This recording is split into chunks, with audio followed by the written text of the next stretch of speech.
अगर आप भी कनाडा जाने के ख्वाहिशमंद हैं तो जल्दी से कर लें अपना सामान पैक, क्योंकि हम लाए हैं आपके लिए एक अच्छी खबर।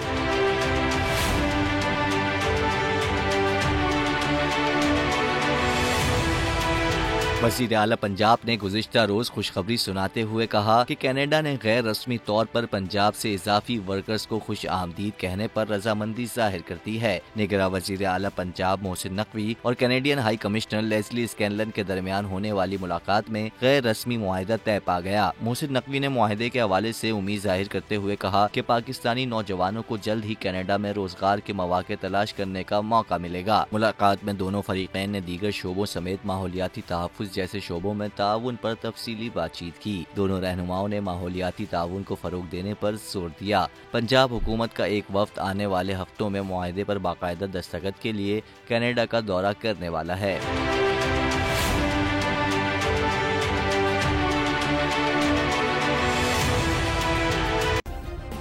सब्सक्राइब करें और बेल दबाएं ताकि कोई खबर रह न जाए।